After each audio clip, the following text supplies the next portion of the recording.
Hi guys, I hope you're having a great day today. I am actually in a hotel. You can see out the window here. It's all snowy winter wonderland out there. We are a couple hours away from home and we met some friends here at a hotel which has an indoor water park, and we are so excited. This is the first time that we have gotten out as a family for something other than a doctor's visit for me in over a year. And then that time we got out for 2 days for a Christmas family thing, and before that it had probably been a year. And so it's super exciting, and I am just laying low this morning after traveling yesterday, and that was just a lot on my system. And so I am just chilling in our room, and everybody is in the other family's room. They're eating and having a great time and giving me some nice quiet moments. And so I had to show you my finds. I can't go anywhere without checking out plants, and we were going through a town that had a Home Depot and a Lowe's, and I really wanted to find some lithops and other messemes that they always get, around this time of year. And I have some things that I want to do with them, and I'm specifically wanting these guys from Home Depot or Lowe's or Walmart or somewhere like that. So for everyone that offers, oh, I know where you can get them, thank you, but I'm actually wanting them specifically from these places for this particular project. And so, anyways, I had to stop by and see if they had them, and they didn't. Well, Walmart had one. See? Tiny little one. And it's very plump, so it looks like it's been overwatered, which is good considering I'm not wanting super healthy ones for what I'm doing, because I'm trying to experiment and figure out the best way to recover these guys that have been overwatered and over underlighted, etc.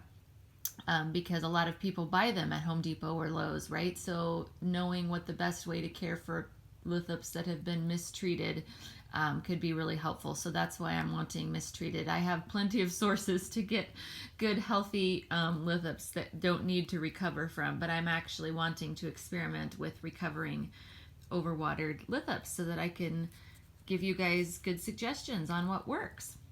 So anyways, this was the only one I was hoping to come. I brought this tray with us, and I was hoping to come home with an entire tray full of these guys, but this was the only one. We went to Walmart, Home Depot, and Lowe's, just in and out to check, and this was the only lithop among any of them. But of course, as things always go, even though that's what was on my list, I found a couple others that just jumped in my cart. Let me scoot this guy back a little bit. This guy, this lovely little guy, I've had.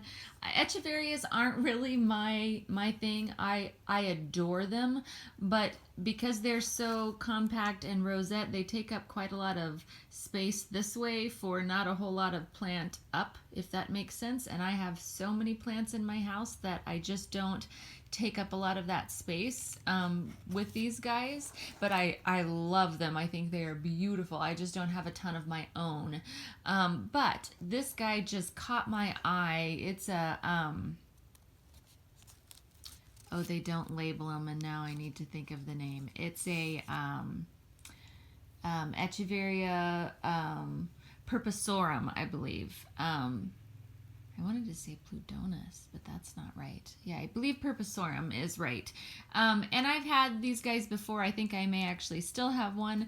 But for whatever reason, and I usually don't like crested succulents. They're just, again, I think they're cool. I just don't have many of them myself, and I'm just like, well, I would rather, a bunch of lithops than most of the crested succulents. But for whatever reason, I'm not sure that this one, I am definitely not an expert on what makes something crested or not, but this certainly looks kind of crested to me. But for whatever reason, I really liked it. It's quite healthy. It's dry, actually, and dry medium, which is awesome. This one is a beautiful, nice full rosette, and then these, as you can see, are crammed in here, but there's 1, 2, 3. So there's 4 rosettes. 1, 2, 3. Yeah, there's 4 rosettes all here, and I'm not sure if this is a separate one and then this one is crested, or if this is just how it started, or if these guys are just jammed in here. But I've never seen a succulent or a echeveria have multiple offsets like this, so crammed in like this naturally, unless it was crested. So I'm not sure, but I'm very curious to see it grow out, and I really don't care, like I said, because I won't be sad if it's not crested, if this actually isn't. But I just thought it was really cool. Isn't that fun? I just thought it was really pretty. And since it was healthy and dry, and I don't remember, $2 or something, I forget how much this was, but it made me happy. All right, and then I grabbed a little Opuntia. Let me get this down here. Oh, I gotta move this. And of course they glued a flower on top, which I will remove. Crazy people. I got to give my son a lecture. Well, not a lecture because it wasn't at him, but I was like, do you know that all these flowers are fake and they glue them on? And he was like, what? That's ridiculous. Then that makes people think that that's their flowers. I said, I know, right? That's quite deceptive. And then we have to pull the glue off the plant, which often can hurt them. Sometimes it'll come off okay with alcohol and remove a bit, but sometimes it's really hard to get it off without hurting the paddle that it's on. So anyways, yeah, so I have looked at these. They call them what? Cinnamon cactuses. They're Opuntia rufida minima, and they don't have the big spiny needles, and they have the smaller little pads. A lot of cacti need more sun, and would need to be under a grow light almost all of the year in my house. But these guys will do okay only sometimes in the winter, and I'll be able to enjoy them the rest of the year. And so I've kind of kept my eye out for one for a while, but I'm picky, and so I've seen quite a lot and just been like, well, you know, one day I'll find one over the years. And then this one I just liked. It had a lot of nice new paddle growth, and I liked the shape and the flower. Both the flowers are all glued onto one little paddle, so I think I can just even if it hurts that one, I can just gently remove that paddle and probably even start it, root it if I want to after I remove the flowers. So I got that little guy, and then the last one is, but not least, of course, is this one here. And I have been looking for, I love any of the creeping, you know, vining type peperomias. And this one they just have labeled as Ruby Cascade, which you can find for sale at I don't even remember if it was Dave's Garden or where it was that I saw. I've seen a couple of people, but no one lists the actual name, the scientific name, with this species or photo online. And so I thought it was an urocarpa, a Peperomia urocarpa from the description. But then some people have pictures labeled, but again, that's hard to go by, as Peperomia urocarpa online, and they're just green and they don't have the red undersides. And these have the beautiful, they're a lot like the gravelins that you've seen in my in some of my other photos. They have the fatter leaves and they have windows, and they're a lot more succulent looking of a plant, but they have the red undersides like this and then the green on top, and they look very, you know, the coloring is just like that.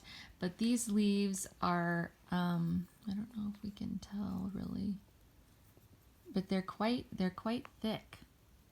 I mean, you know, not really, but for a leaf. And the new ones are thinner, but then as you get down, the old ones are quite thick and succulent. I don't even know if you can tell, but A lot like the Peperomia prostrata leaves, just they're fat and feel kind of full of fluids. And very, yeah, see like this one. This one's a really, really thick one. Because it's hard to see because this top part is green and almost see-through. Well, it's not, but it looks like it on the camera, but it's really thick. It's, you know, yay thick. And so anyways, but I'm not entirely positive about the genus of this one, but I didn't really care, or the species, sorry, the exact variety of this one, because I didn't care. I've known I've wanted this this creeping variety if I ever came across it, and so I assumed it would be labeled, and I assumed it would be a Urocarpa or a Urocarpa hybrid is what I was expecting, because I thought, okay, well maybe the regular Urocarpa just have green and this is somehow bred in with something else, a different variety to get the red stems or something, and that's why it's only labeled as the Ruby Cascade. Oops, sorry. And that's a possibility. So if anyone knows, comment below. But this is my lovely new little babies, and I am so excited. It is, I literally like dream anytime I know we have to go to another city that has a nursery, or you know, and even just a Home Depot or something, because sometimes you can find cool plants, you know, sometimes you can't, and a lot of times they're very mistreated, but I have quite good success with resurrecting them, so I don't mind, and so I am willing to take risks, because up here it's hard to find plants. Several people have asked, where do you find your plants? And the truth is, everywhere. I look everywhere we go for an appointment or a doctor's visit, which we have done a fair amount of traveling for doctor's visits, which a lot of times I wasn't able to get out of the hotel at all. But if I ever was, I was always wanting to go anywhere that could possibly look at plants, a nursery or whatever. I've ordered my plants from a lot of online nurseries, a lot of individuals online. I've imported them from Germany and England, and yeah, so it's I have nowhere that I can be like, oh look, here's where you can get these plants. And most of my really cool plants have come from one time, you know, a collector selling off a few of his, or a friend, you know, getting rid of a few, or someone online that imported a few for themselves and then are selling off the rest, but often can't get more, or doesn't want to get more, or bother with getting more, etc.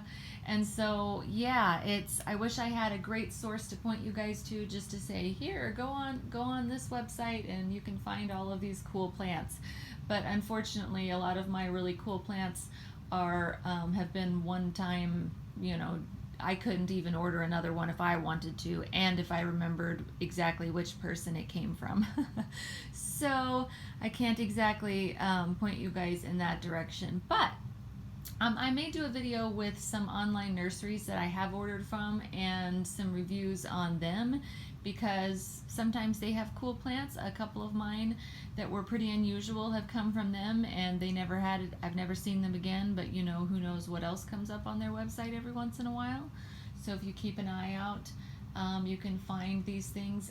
Facebook groups, Succulent Marketplace USA on Facebook is a Facebook group that does selling and buying and selling, and you can find a lot of really cool, unusual plants there. You just have to watch, because there's new stuff all the time and people are constantly posting new things. And if you find something you like, send the seller a message and say, hey, do you have any other plants that aren't listed right now? Because a lot of times they do, and I've sold on there.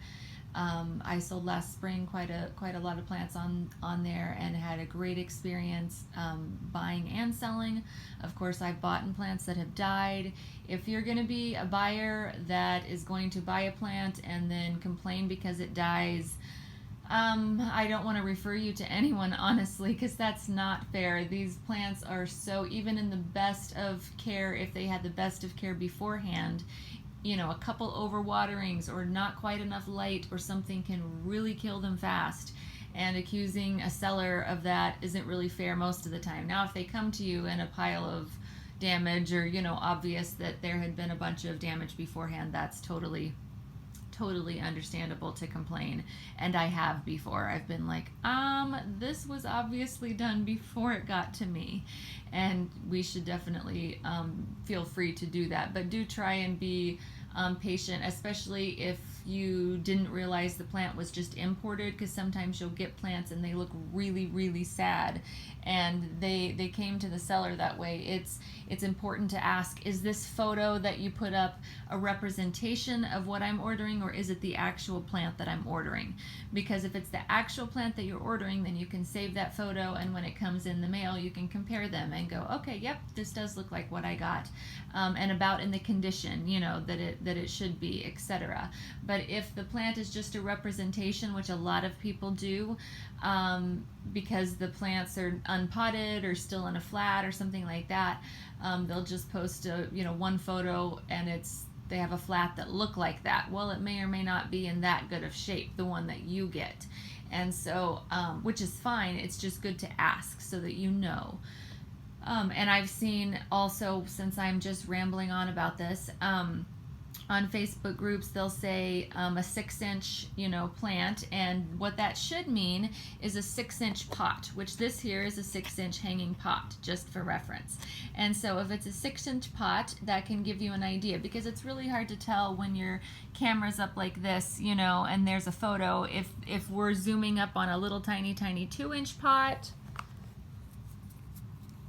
like this, like, is this pot right here a 2-inch, a 1-inch, a 4-inch, a 6-inch, because when it's taking up most of the photo, it's really, really hard to tell unless the background is giving you clues. But this lithope could be, this big in a tiny, tiny, tiny, tiny little pot, and it could be up really close, or it could be huge. There are lithopes, that are yay big around, as big as a golf ball, and so it could be in a 4-inch pot looking really huge. And so the correct thing to do is pot size. However, if people haven't really sold plants, bought a lot of plants, or paid a lot of attention to terminology, they may or may not know that that's what the measurements are supposed to be. And so I've seen sellers say a 6-inch dogtail cactus, for example. And I was like, $10 for a 6-inch dogtail cactus, pot, a 6-inch pot, which would be this size, is a pretty good deal. I'm thinking this is not the case, because there wasn't a photo of a nice 6-inch pot. There was a photo of one stem, and I thought, that's odd. So I asked, and no, it was for a 6-inch, 6-inch piece of a dogtail cactus. I think it was rooted, so I don't think it was a cutting, but it's just one piece that is 6 inches long, because she didn't realize, I'm sure, and I didn't have the heart to correct her. I just moved along. But it's really good to ask questions and make sure that you're not getting a piece of something instead of a 6-inch pot or something like that. Because the seller could easily say, no, I said exactly what it was. It is a 6-inch dogtail. That's exactly what it is. And that is true, technically speaking. It's just that usually when we list inches, it has to do with the size of the pots, not the size of the plants. Or if it does, it should say a 6-inch cutting rooted, or something like that. But again, a lot of sellers are really new, and or some of them, English just isn't their first language also, which is very, very understandable. So just ask questions, because it never hurts. I've never had anyone upset at me for asking questions and for clarification. So just ask away so that you can be certain of what you're getting, because in different places, with the international thing, in different places they list things different ways, and so it's very very understandable that it can get a little bit confusing. So, alrighty. But anyways, all in all, that the Facebook groups, Succulent Marketplace USA has been my favorite most consistently. But I haven't ordered anything from them in quite a while, since last spring, I guess. But I really enjoyed my experience and ordered quite a lot of things from them. Someone asked where I got my Granovia, and it was from a seller on Facebook. And I don't know if she has them more, but I did get them in the spring, so I would think that this time of year would be a good time to start looking if you are looking for some Granovia. So yeah, Succulent Marketplace USA was where I found those. So check that out. She also asked, I believe, how much I paid for them, and I think they were about $22 a piece each head, and it ranged depending on the size. Some of them I think were as low as 18 and as high as 28 or 32 for a head, I'll call it, because they were looked like little cabbage heads. It was awesome. But anyways, so just for a cost idea on those guys, they're not cheap, and that's why they're not everywhere, and that's why everyone's not selling them, because when you're importing them, they're a fairly substantial amount of money, to put into if they don't make the trip well. So anyways, check those out if you would like to get some. Anywho, I'm gonna close for now because my brain has suddenly started not spitting out words correctly. And I am going to get moving and get me some breakfast. I hope you guys have a fantastic day. I will talk to you soon, and happy growing.